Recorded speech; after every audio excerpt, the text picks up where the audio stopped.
আসসালামু আলাইকুম রাহমাতুল্লাহ। আমি আনিসুর রহমান পাটোয়ারি। অনেকগুলো উদ্যোক্তার সাথে তাদের সাথে ঢাকা শহরে চলাফেরা করি। এর ভিতরে বেশ কিছু নারী উদ্যোক্তা এবং বিভিন্ন জিনিস নিয়ে যারা কাজ করতেছে তাদের কাছেই যাব, তাদের অনুভূতিগুলো শোনার জন্য এবং তারা কি কারণে উদ্যোক্তা হতে চায় সেই বিষয়গুলো শুনতে চাই। আমি বরাবরই পছন্দ করি গল্প শুনতে এবং কিভাবে ওনারা উদ্যোক্তা হয়, যাতে বেশিরভাগই নারীরা আসলে ঘরে বসেই কাজ করে, তাদের কাছ থেকে শুনতে চাই এই বিষয়গুলো, কিভাবে তারা উদ্যোক্তা হয় এবং তাদের কাছ থেকে অন্যান্য নারীরা কিভাবে উৎসাহ পেয়ে ঘরে বসেও তাদের দৈনিক কাজের পাশাপাশি এই কাজগুলো করা যায়, এই বিষয়ে তাদের কাছ থেকে শুনব। আপনারা নিশ্চয়ই দেখতে পাচ্ছেন এখানে আমরা আজকে হলো এই মুহূর্তে রমনা পার্কে আছি। রমনা পার্কে অনেকগুলা ভাই বোন আসছে তাদের বিভিন্ন প্রোডাক্ট নিয়ে। আমরা একে একে প্রত্যেকের সাথে পরিচয় হব। এখানে একটা দেখতে পাচ্ছেন যে আমাদের বগুড়া থেকে এক ভাই, বাড়ি হচ্ছে বগুড়াতে। ওনার পেজের নাম যদি আমি দেখাই, এটা হচ্ছে হলো বগুড়া বাজার। উনি নিয়ে আসছে হলো দধি নিয়ে কাজ করে, ঘি নিয়ে কাজ করে, এই জিনিসগুলো নিয়ে আসছে। আমি যদিও এটা সম্মেলনের মধ্যে খাওয়ার সুযোগ হয়েছে, তারপরেও আবার এখানে দেখতে পাচ্ছেন হলো আমাদের শামিমা নাসরিন আপা, ওনার বাড়ি হচ্ছে হলো নওগাঁতে। এরপরে দেখতে পাচ্ছেন শামিমা রিক্তা আপা, উনি নাকি কথা বলতে পারতো না, এখন কিন্তু খুব সুন্দর কথা বলে। ওনার ফ্রেন্ড আসছিল গতবার, বলে যে উনি কথা বলে না, আর আমি এখন দেখি ওনার হাসি শুনে যে কেউ ওনার হাসি আবার শুনতে চাইবে। এটা হচ্ছে জেসমিন আপা, লতা ফ্যাশনের অধিকারী। এটা আমাদের একটা ছোট গেস্ট আসছে, আর এটা হচ্ছে আমাদের নতুন সদস্য। আমি আসলে সবারই পরে কথা শুনবো এবং তারা কেন এখানে আসছে, আসলে একজনের সাথে একজনের পরিচয় হলে কি বা লাভ হয়। এটা হচ্ছে হলো আমাদের পুতুল আপা আছে ওই পাশে। সবাই আসলে আমরা রমনা এরিয়ার মধ্যেই থাকি। এটা হচ্ছে ইজারা আক্তার আপা, ওনার দুই কন্যা, যদিও বয়স খুবই কম, বাট ওনার দুই কন্যা অলরেডি ইন্টারমিডিয়েটে পড়তেছে, একজন ইন্টারমিডিয়েট পাশ করে ফেলছে। এটা হচ্ছে আমাদের নয়ন আপা, যিনি চিটাগং ইউনিভার্সিটি থেকে অনেক আগে মাস্টার্স কমপ্লিট করা। এটা হচ্ছে লুৎফুন্নেসা আপা, আর এটা হচ্ছে আসমাউল হোসনা, আসছে হলো কক্সবাজার থেকে। আসলে এক একজনের, এটা আমার মেয়ে হুমায়রা সিদ্দিকা। যাই হোক, আসলে এক একটা করে আমরা একটা পণ্যের আমরা যাই হলো আমাদের ইমরান ভাইয়ের কাছে। ইমরান ভাই, আপনি বলবেন যে আপনি এখানে কেন আসলেন, অথবা কোন বন্ধনের কারণে এখানে আজকে প্রথমবার আমাদের সাথে যুক্ত হলেন, আর ওভারঅল আমাদের নিজের বলার মতো গল্প ফাউন্ডেশন সম্পর্কে আপনি কিছু বলবেন। আসসালামু আলাইকুম। আমি আসলে নিউ স্কাটন বাংলা মোটরে থাকার পরেও আমি আসলে আমার মতো যারা উদ্যোগ নিয়েছে তাদেরকে আমি সহজে খুঁজে পাই নাই আর কি। তো হঠাৎ করে আমি এই মেসেঞ্জার গ্রুপে অ্যাড হওয়ার পরে এই যে আমার কাছের ভাই বোনেরা আছে তাদের সাথে পরিচিত হওয়ার জন্য, তাদের আন্ডারস্ট্যান্ডিং বৃদ্ধি করার জন্য, কে কী পণ্য নিয়ে কাজ করছে তাদের পণ্য সম্পর্কে জানার জন্য, আর আমার পণ্য সম্পর্কে তাদেরকে জানানোর জন্য আমি এখানে এসেছি। আমরা আজকে এখানে পণ্য প্রদর্শনীও হবে এবং প্রত্যাশা করা হচ্ছে যে কিছু না কিছু প্রোডাক্ট বিক্রি হবে। নিজের বলার মতো একটা গল্প ফাউন্ডেশনের সঙ্গে আমি 24তম ব্যাচ থেকে যুক্ত আছি। যদিও আমি বগুড়ার ছেলে, কিন্তু আমি এখন বর্তমান কর্মস্থল ঢাকায়। এই জন্য আমার যে প্রাণের ভাই বোন তাদের সঙ্গে সেতু বন্ধনের জন্য মূলত আজকে মিট আপে আসছি। বগুড়ার যে আমাদের স্পেশালিটি বগুড়ার দই, এটাই আমি ঢাকাতে বিভিন্ন সোর্স আছে, কিন্তু হয়তো ভালো মানের দই খুব কমই পাওয়া যায়। তো আমি চেষ্টা করতেছি নিজের ঐতিহ্য বগুড়ার দই এখন জিআই পণ্য, এই পণ্যটাকে ছোট করে হলেও সবার মাঝে ছড়িয়ে দেওয়ার জন্য। ধন্যবাদ ইমরান ভাই। আসলে উনি একটা কথা বলেছে, যেটা হচ্ছিল জিআই পণ্য। আমরা জানি যে জিআই পণ্যের কি কদর, অথবা এটা দেশ বিদেশে পরিস্থিতিটা কি, বাট আমাদের সমাজে অনেক মানুষ আছে যে আমাদের বাংলাদেশের ইতিহাস ঐতিহ্য সম্পর্কে আমরা খবর রাখি না। তো সেই লক্ষ্যে আসলে এটা জিআই পণ্য উনি যদিও বলতেছে আমাদেরকে জানানোর জন্য। আমরা যারা জানি না বগুড়ার দইয়ের কি বিষয়, অথবা ঢাকার সাথে আমরা যে সচরাচর দই খেয়ে থাকি এটা এবং বগুড়ার দইয়ের মধ্যে কি পার্থক্য, সেই বিষয়টা জানানোর জন্য এবং সেটাকে উপস্থাপন করার জন্য আমাদের সাথে আজকে যুক্ত হওয়া। আমাদের সাথে নিজের বলার মতো একটা গল্প ফাউন্ডেশন নওগাঁ জেলার প্রতিনিধি আছেন হলো শামিমা নাসরিন, ওনার কাছে যাব। উনি প্রত্যেকটা মিটআপেই সংযুক্ত থাকার এবং বিশেষ করে যে ফাউন্ডেশনের বড় বড় যে মিটআপগুলো হয়ে থাকে, যেমন মহাসম্মেলন, প্রত্যেকটা মহাসম্মেলনে ওনার স্টল ছিল। এই স্টল দিয়ে অথবা এখানে যুক্ত হয়ে উনি কি পেল, ওনার এ পাওয়ার গল্পটুকু শুনতে চাই সংক্ষেপে। আসসালামু আলাইকুম, আশা করি সবাই ভালো আছেন। আলহামদুলিল্লাহ, আমিও ভালো আছি। আজকের আমাদের রমনা জুনের ঈদ পুনর্মিলনী অনুষ্ঠানে আমরা সব একত্রিত হয়েছি সব ভাই বোনদের সাথে পরিচিত হওয়ার জন্য। এখানে নতুন অনেক ভাই এবং আপুরা আছে এবং আমাদের সবার সৌহার্দ্যপূর্ণ সম্পর্কটা গড়ে তোলার জন্য আজকে আমরা এখানে আসা। আমাদের এই অফলাইন মিট আপ খুবই গুরুত্বপূর্ণ। স্যার বলে থাকেন প্রতি মাসে আমাদের একটা অফলাইন মিট আপ করার জন্য, সেই সুবাদে আমরা আজকে আসছি। অনেকে আপুরা এখানে আসে, আমরা হয়তো কথা বলে থাকি শুধু অনলাইনে, কিন্তু চেহারা চিনি না বা কথা বলার শুধু মুখে শুনছি ওনাদের সাউন্ড, কিন্তু কাউকে দেখছি না। এইভাবে আজকের যে মিলন মেলা সবাই চাচ্ছি আমরা সবাই একত্রিত হয়ে সবার একটা বন্ধন সুদৃঢ় হোক, সেই সাথে আমাদের এই অফলাইন মিট আপ সাফল্যমণ্ডিত হোক। এই প্রত্যেকটা অফলাইন মিট আপ আমাদের জন্য খুবই গুরুত্বপূর্ণ। আর আমি চেষ্টা করি প্রত্যেকটা অফলাইন মিট আপ আসার জন্য। এখানে আমাদের পণ্য প্রদর্শনী হয় এবং আমাদের পরিচিতি হয়। আর যারা আসেন তারা জানেন যে এটার গুরুত্বটা কতটুকু। যে কোনো অফলাইন মিট আপটা আপনারা মিস করবেন না, সেটা খুবই গুরুত্বপূর্ণ আমাদের নিজেদের বিজনেস বাড়ানোর ক্ষেত্রে, সেই ক্ষেত্রে আমাদের এই নেটওয়ার্কিংয়ের জন্য। ধন্যবাদ শামীমা আপা আপনাকে। আসমা আপা অনেক অ্যাক্টিভ একজন ভলেন্টিয়ার, কক্সবাজার না শুধু, রমনা তেরা উনি প্রত্যেকটা অনলাইন মিটআপে যুক্ত থেকে কিছু না কিছু শেখার চেষ্টা করতেছে। উনি এই ফাউন্ডেশনে যুক্ত হবার আগে ওনার ভিতরে কি স্পিরিট ছিল, অথবা এখন নতুন করে এখানে যে যুক্ত হয়ে বিভিন্ন মিটআপে যায়, ওনার ভিতরে নতুন কোনো উদ্দীপনা তৈরি হয়েছে কিনা এই বিষয়ে আসলে ওনার কাছে শুনতে চাই। অসংখ্য ধন্যবাদ যারা উপস্থিত আছেন। উদীয়মান রমনা জোন ঢাকা কর্তৃক আয়োজিত ঈদ পুনর্মিলনী এবং উদ্যোক্তা মিলন মেলায় আমরা যারা উপস্থিত হয়েছি সবাইকে অসংখ্য ধন্যবাদ। সাথে আমার সালাম, আসসালামু আলাইকুম। আশা করি সবাই খুব ভালো আছেন আল্লাহর রহমতে। আমিও ভালো আছি। আমি প্রথমত কৃতজ্ঞতা এবং ধন্যবাদ জানাচ্ছি আমাদের সকলের প্রিয় শ্রদ্ধেয় জনাব ইকবাল বাহার জাহিদ স্যারের প্রতি, যিনি এত সুন্দর একটি প্ল্যাটফর্ম আমাদেরকে উপহার দিয়েছেন। স্যারের প্রতি অনেক অনেক দোয়া রইল। সেই সাথে আমি নিজের বলার মতো একটা গল্প ফাউন্ডেশনে যুক্ত হতে পেরে নিজেকে খুব আনন্দিত মনে করছি। এবং আমি এখানে আসার আগে একজন উদ্যোক্তার কী কী গুণাবলী থাকা দরকার সেটা আমি জানতাম না, কিন্তু এখানে এসে আমি আরো বেশি নিজেকে ডেভেলপ করতে পারছি এবং অনেক কিছু শিকার আছে, শিখতে পারছি এখানে। স্যারে খুবই সুন্দর সুন্দর আমাদেরকে প্রতিদিন সেশন দিয়ে থাকে। সেই সেশনের মাধ্যমে অনেক কিছু শিখতে পারছি আমি, এবং কিভাবে বিজনেস করবো, কিভাবে বিজনেস করবো, কিভাবে পার্টনারশিপে বিজনেস করা যায়, কিভাবে একজন ভালো মানুষ হওয়া যায়, সবকিছু এখান থেকে আমরা শিখতে পারি। আরো অনেক অনেক অনেক কিছু। স্যারকে অসংখ্য ধন্যবাদ এই সুন্দর একটা প্ল্যাটফর্ম আমাদেরকে উপহার দেওয়ার জন্য। এখানে যারা উপস্থিত আছেন সবাইকে আন্তরিক ধন্যবাদ আমাদের মিট আপটি সাফল্যমণ্ডিত করার জন্য। ফিজিক্যাল মিট আপটা খুবই গুরুত্বপূর্ণ সবার জন্য। আমি আমার ছোট্ট পরিচয়টুকু দিচ্ছি। আমার নাম আসমাউল হোসনা, আমি একজন উদ্যোক্তা। আমার মৎস্য প্রজেক্ট আছে কক্সবাজার জেলার চকরিয়া উপজেলায়। বর্তমানে যুক্ত আছি ঢাকা রমনা জোনে। আমার মৎস্য প্রজেক্ট আছে, সেই প্রজেক্টে বিভিন্ন রকম মাছ চাষ করা হয়। 7টি পুকুর আছে আমার মৎস্য প্রজেক্টের আওতায়। 2018 সালে আমি এই বিজনেস শুরু করেছিলাম। সবাই আমার জন্য দোয়া করবেন, সবার প্রতি দোয়া এবং শুভকামনা। আসসালামু আলাইকুম। ধন্যবাদ আসমাউল হোসনা আপা আপনাকে। আমি যেতে চাই আরেকজন সদস্যর কাছে, আমাদের নয়ন আপা। উনি বেশ কিছুদিন যাবৎ ট্রাই করতেছিল কিছু না কিছু জিনিস নিয়ে কাজ করার জন্য। আমি ওনাকে চিনি হচ্ছে প্রায় 2 বছরের কাছাকাছি হবে। ওনার বাসা আমাদের মালিবাগে। বাই দ্য ওয়ে, উনি আসলে পড়াশোনা করেছে চিটং ইউনিভার্সিটি থেকে। ব্যক্তিগত লাইফে উনি কর্পোরেট ওয়ার্ল্ডেই ছিল। পরবর্তীতে বিয়ে সব কিছু মিলে উনি আর ওই চাকরি জীবন কন্টিনিউ করে নাই।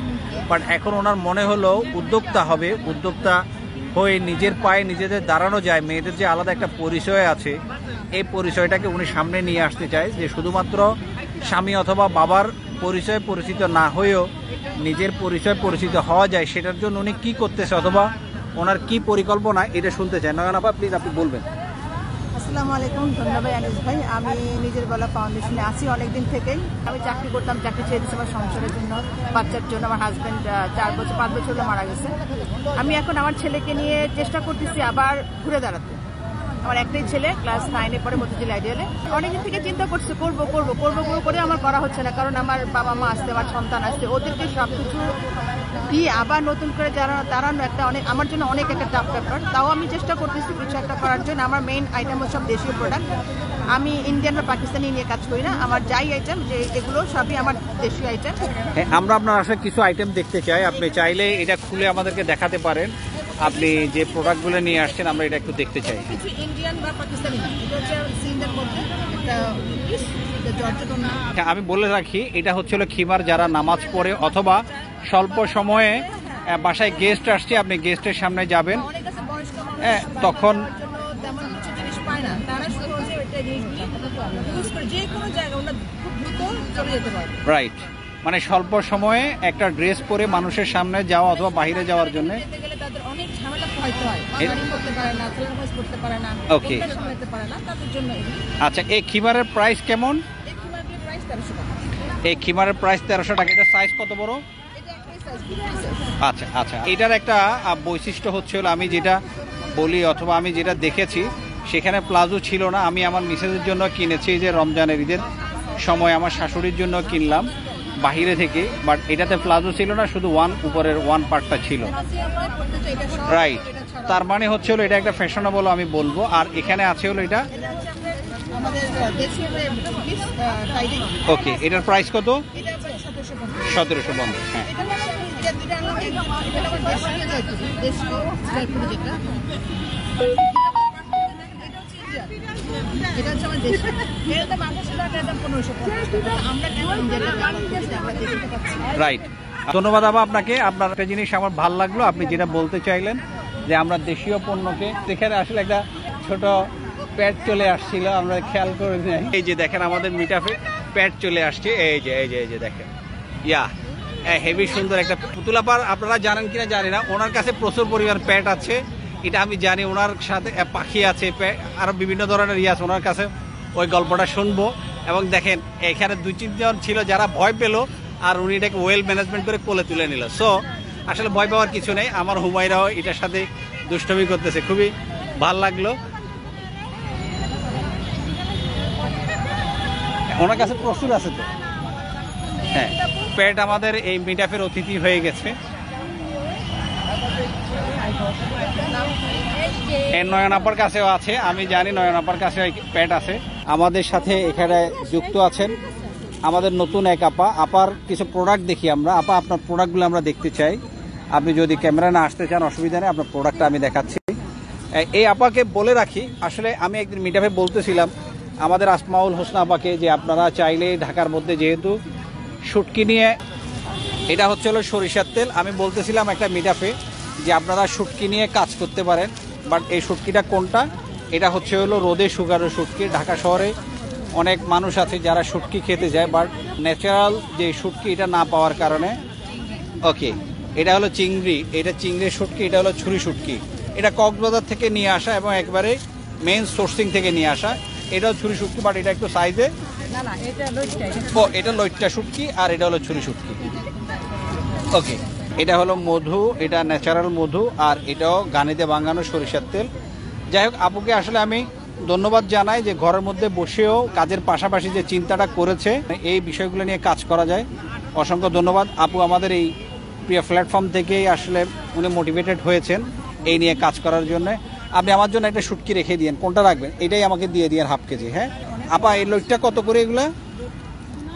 এটা হচ্ছে কেজি হচ্ছে 1750। 1750। আচ্ছা, লইট্টা শুটকির কেজি হচ্ছে 1750, এখানে হাফ কেজির প্যাকেট নিয়ে আসছে। আর এই চিংড়ি শুটকি 1300 টাকা কেজি। ওকে, আচ্ছা আচ্ছা, ঠিক আছে। আরেকজন সদস্যের কাছে যেতে চাই আমি, পুতুলাপার কাছে আসলে যেতে চাই। পুতুলাপা কিন্তু এই কোরবানির ঈদে উনি অ্যাগ্রো নিয়ে কাজ করেছে, ওনার অ্যাগ্রো থেকেও প্রচুর গরু সেল হয়েছে আমি যতটুকু জানি। ওনার কাছ থেকে আসলে শুনতে চাই যে উনি কিভাবে এই অ্যাগ্রো বিজনেসের সাথে যুক্ত হলো। আমি পারভিন আক্তার পুতুল, রমনা জোন থেকে। আমি 12তম ব্যাচে। আমি বেসিক্যালি আগে বিড়ালের উপর ছিলাম, পার্সিয়ান বিড়ালের আমার খাবার ছিল। পরবর্তীতে এটা আর কন্টিনিউ না করে এখন এগ্রোতে গিয়েছি। এগ্রোতে আমার 3 ভাই বোন মিলে বিক্রমপুর রাজবিখান, ওখানে আমাদের একটা এগ্রো ফার্ম আছে, প্লাস পাশাপাশি পাটুয়াটুলিতেও আমাদের আরেকটা ব্রাঞ্চ আছে। বেশি দিন হয়নি আমাদের এগ্রো ফার্মটা, গত ফেব্রুয়ারি থেকে শুরু হয়েছে। পাটুয়াটুলি যেটা এগ্রো ফার্ম, এটা 2 বছর ধরে গাভীগুলো করা হয়, দুধ প্রোডাকশন হয় আর কি। এইভাবে আর কি আমাদের বিজনেসটা শুরু। তো বেসিক্যালি 3 বছর ধরে, বছরই কোরবানির জন্য এটি করা হয়েছে। আলহামদুলিল্লাহ ভালোই সাড়া পেয়েছি চারিদিকে, সবাই পাশে থাকবেন। আচ্ছা, আমার একটা প্রশ্ন আপনার কাছে, সেটা হচ্ছে হলো অ্যাগ্রো বিজনেস করতে কেমন পুঁজি লাগে, অথবা এটা কি চাইলে নারীরা কি এই কাজ করা কি পসিবল কিনা? হ্যাঁ পসিবল, তবে লোক বল লাগবে কিছু রাখাল লাগবে, যাদের যারা আর কি টেক কেয়ার করবে, প্লাস জায়গা লাগবে, পর্যাপ্ত পরিমাণ জায়গা, আলো বাতাস। আমাদের এগুলোটা বেসিক্যালি আমরা নিজেরাই উৎপন্ন করি আমাদের জমিতে। যদি জায়গা থাকে সেক্ষেত্রে এটা খুবই লাভজনক। ওকে আপা, আপনাকে ধন্যবাদ আসলে কিছু তথ্য জানানোর জন্য। আমরা চাইলেই অ্যাগ্রো বিজনেস শুরু করতে হলে আমাদের জন্য দরকার হচ্ছে হলো খোলামেলা একটা জায়গা, যেখানে আলো বাতাস থাকবে অ্যাভেলেবেল, এবং এটা একটু উঁচু জায়গা হওয়া চাই, যাতে করে বৃষ্টির দিনে পানি উঠলেও আমাদের যেখানে আমাদের এই শেডটা তৈরি করি, শেডের জায়গাটা যাতে কোনোভাবেই স্বেচ্ছেতে না হয়ে যায়। আর এছাড়া লোকবলের কথা বলেছেন, আই থিঙ্ক যারা কেউ যদি এইভাবে যদি চান অ্যাগ্রো বিজনেস করবেন, তাহলে আপার সাথে যোগাযোগ করে পরামর্শ নিতে পারেন। অসংখ্য কৃতজ্ঞতা, ভালোবাসা আজকের মিটআপে যুক্ত হওয়ার জন্য। আমাদের সাথে এখানে যুক্ত আছেন এক ভাই, আসলে উনি আমাদের এক সদস্যের হাজব্যান্ড। আমার সাথে আজকে প্রথমবারের মতো দেখা। এখানে অনেকেই আছেন নতুন সদস্য, প্রত্যেকের সাথে আসলে নতুন করে পরিচয় হওয়া, পরিচয়ের মাধ্যমে আসলে বন্ডিং তৈরি হয়। আমরা যে মনে করি যে হুটহাট করে আমাদের সেল হয়ে যাবে, অথবা রিলেশন বিল্ড আপ হলে আজকে না হোক কালকে না হোক একদিন এখান থেকে একটা সেল আসবে। আচ্ছা, আমি সেলের কথা বাদে দিলাম, আমি একটা বিপদের মুহূর্তে কারো না কারো কাছ থেকে কোনো ধরনের সহযোগিতা পেতে পারি। আমি ভাইয়ের কাছে আজকে অনুভূতিটা শুনতে চাই, এখানে এসে আপনার কেমন লাগতেছে, অথবা আমাদেরকে দেখে আপনার কি মনে হচ্ছে কিনা যে আমি নতুন একটা জায়গায় আসছি, এরকম কোনো কিছু। সবাইকে নমস্কার, আমার নাম দীপক চন্দ্র রায়। আমি আগে চাকরি করতাম, দৈনিক ইত্তেফাকের সার্কুলেশন ম্যানেজার ছিলাম। আমি চাকরি রিজেন দিয়ে ব্যবসা শুরু করেছি। আমি চায়না থেকে ইলেকট্রিক মাল আমদানি করি, এবং আমার নবপুরে একটি অফিসও আছে। আমি ইম্পোর্ট করে বিভিন্ন পার্টিতে দিই ইলেকট্রিক পণ্য। আর আজকে আমার ওয়াইফ একটা পেজ আছে, শাড়ি, থ্রি পিস, হ্যাঁ, এগুলো নিয়ে কাজ করে। ওর উদ্দেশ্যেই আমি মূলত ওর সাথে আসা, এবং আমার আজকে এসে আমার খুব ভালো লাগলো যে আমাদের দেশের যে বোন, হ্যাঁ, ভাই, এরা যেভাবে নিজেরা উদ্যোক্তা হয়ে যে কাজগুলো করে যাচ্ছে, এবং তারা খুবই নিজেও উপকৃত হচ্ছে এবং সমাজকেও তারা কিছু দিচ্ছে, এটা দেখে আমার খুব ভালো লাগছে। তবে আমিও যে ব্যবসা করতেছি, আমি আশা রাখি এরকম মাঝে মধ্যে আমি আসবো, আমাদের এটা দেখে আমার খুব ভালো লেগেছে, এবং আগামীতে আমি আসবো। আসার পরে আমার পণ্য নিয়েও আমি আপনাদের সামনে শেয়ার করবো। ধন্যবাদ সবাই। ধন্যবাদ দাদা, আসলে ভালো লাগলো আপনি যে কথাটা বললেন। এটা আসলে বড় একটা পাওয়া, যে ওয়াইফদেরকে সাপোর্ট দেওয়ার জন্য হাজব্যান্ডরা সাথে আসা, অথবা তাদেরকে এই কাজগুলো করার জন্য উৎসাহ দেওয়া। আমার বিশ্বাস যে আপনি এটার সাথে খুবই ভালোভাবেই যুক্ত আছেন। বিদায় আপনি আমাদের রাখি দাস আপার সাথেই এখানে আজকে নিজের সময় ব্যয় করে হলো এখানে আসছেন। আপনার প্রতি অনেক বেশি কৃতজ্ঞতা ও ভালোবাসা। যে কথাটা আপনি বললেন যে এখানে এসে আপনার কাছে মনে হয় না একটা অপরিচিত পরিবেশে আসছেন, অথবা আসলে এটা এমন একটা জায়গা, এই ফাউন্ডেশনটা এমন একটা জায়গা যেখানে কেউ কারো ভুল আসলেই সামনাসামনি অথবা একেবারেই স্ট্রেটলি কোনো ভুল ধরে দেয়, কোনো ভুল হলে সেটা কারেকশন করে দেওয়ার জন্য তাকে পরামর্শ দেওয়া, তাকে একটু এগিয়ে দেওয়ার জন্য পরামর্শ দেওয়া, যেটা চাইলে আসলে আমরা বর্তমান সমাজে পাওয়ার সম্ভাবনা খুবই কম হয়ে গেছে। আমরা একই বিল্ডিংয়ে থাকি, পাশের ফ্ল্যাটে কী হলো আমরা জানি না, বাট এই ফাউন্ডেশনটার মধ্যে কারো যদি সম্ভব হয় যে কাউকে সহযোগিতা করা, এই সহযোগিতার আসলে প্রধান শর্তই হলো মিটআপগুলোতে অংশগ্রহণ করে একে অপরের সাথে পরিচিত হওয়া, পরিচয়টা মেনটেন করা, সম্পর্কটা। আমি মাঝে মাঝে বলে থাকি সম্পর্ক এখান থেকে শুরু, কিন্তু এই সম্পর্কটার ব্যাপ্তিটা যাতে অনেক বেশি হয়। ফাউন্ডেশনের পেজ অথবা ফাউন্ডেশনের সাথে যদি কখনো আমি যুক্ত নাও থাকি, এই রিলেশনটা যাতে করে অদূর ভবিষ্যৎ পর্যন্ত কন্টিনিউ হয়, আমাদের সম্পর্কটা সেরকমই হওয়া চাই। তবে প্রত্যেকটা সম্পর্কের ক্ষেত্রে যদি আমরা প্রধান বিষয়বস্তুদের স্বার্থকে ধরি, তাহলে কিন্তু সেই সম্পর্কটা কখনো টিকবে না। আমি চিন্তা করবো একটা লোকের সাথে আমার সম্পর্ক হয়েছে, আমি তার সুখে দুঃখে অথবা আমার সুখে দুঃখে তার সাথে আমি কোনো বিষয় আশায় শেয়ার করতে পারবো, কোনো পরামর্শ নিতে পারবো, এরকম যাতে করে আমাদের সম্পর্কগুলো হয়। আমি রাখি দাস আপার কাছে যেতে চাই। রাখি দাস আপা, আপনি আজকে প্রথমবারের মতো আমাদের এখানে আসলেন, আপনার কেমন লাগতেছে? নমস্কার, আদাব সবাইকে। আমি আমি নতুন সেশন সাথে যুক্ত হয়েছি, এবং সেই ক্ষেত্রে রমনাজনের প্রথম মিট আপ, এটা অফলাইন মিট আপ। এখানে আমি ওনাদের যখন জানতে পারলাম এই মিট আপটা হবে, আমি পরিচিত হওয়ার জন্য আসলাম। আমি আসলে আর এইরকম মিট আপে আমি প্রথম অংশগ্রহণ করেছি, এর আগে তখন এইভাবে অংশগ্রহণ করে না, হয়তো আমি অনেক কিছুই জানি না। তবে দেখলাম যে এখানে আসলে অনেক কিছু শেখা যাবে, অনেক কিছু জানা যাবে এবং আমি এটা কন্টিনিউ অবশ্যই করতে চাই। আর খুবই ভালো লাগছে এখানে এনে, কারণ আমরা দেখলাম একই পণ্য নিয়ে অনেকে কাজ করতেছে এবং আমাকেও সবাই বলছে আপু আজকে কিছু নিয়ে আসতেন, কিন্তু আসলে আমার জানা ছিল না যেভাবে আনা যায়। তো এর পরবর্তী থেকে আমিও চেষ্টা করবো সবার সাথে যোগাযোগ, সবাই আমার জন্য আশীর্বাদ করবেন, আমি যেন অনেক দূরে এগিয়ে যেতে পারি। ওকে, আমি এরপরে যেতে চাই আমাদের জেসমিন আপার কাছে। জেসমিন আপা, আজকে যে আমরা সবাই একসাথে হলাম ঈদের পরে, ঈদ পুনর্মিলনে হিসেবে আপনি কিভাবে দেখছেন, কি বলবেন বলেন? আসলে এখানে কিভাবে দেখে না, এটা তো স্যারের নির্দেশ আছে আমাদের আজকে একদম চিঠি দিয়ে দিচ্ছে হচ্ছে স্যারেদের স্যারের নির্দেশনা যে আমরা সকলকে দায়ের মধ্যে অনেক জেলায় অনেকেই করে আমাদের সময় স্বল্পতা এবং অনেকে সুবিধার কারণে আমরা করলাম। আজকে যেহেতু আমরা সকলে একটু একত্রিত হচ্ছি, এখানে ভালোই লাগতেছে, অনেক নতুন মেম্বারদের সাথে বললাম। আর যত বেশি নেটওয়ার্ক আমরা বৃদ্ধি করতে পারবো আমাদের মানে সেলের জন্য এটা অনেক ভালো। শুধু সেল না, আমাদের নিজস্ব নেটওয়ার্কিং যত ভালো হবে আমাদের বিজনেসটা তত বেশি গ্রোথ করবে। তো সেদিক থেকে আমাদের আজকে অনেকগুলো নতুন মানুষের সাথে, নতুন মুখের সাথে আমরা পরিচিত হলাম। একটা নতুন মানুষের সাথে পরিচিত হওয়া মানে আমাকে এক ধাপে এগিয়ে নিয়ে যাবে। অসংখ্য ধন্যবাদ ও কৃতজ্ঞতা, ভালোবাসা। আমরা যারা এখানে আসছি সবাই ভালো থাকবেন, সুস্থ থাকবেন, আমাদের জন্য দোয়া করবেন। আসসালামু আলাইকুম ওয়া রাহমাতুল্লাহ।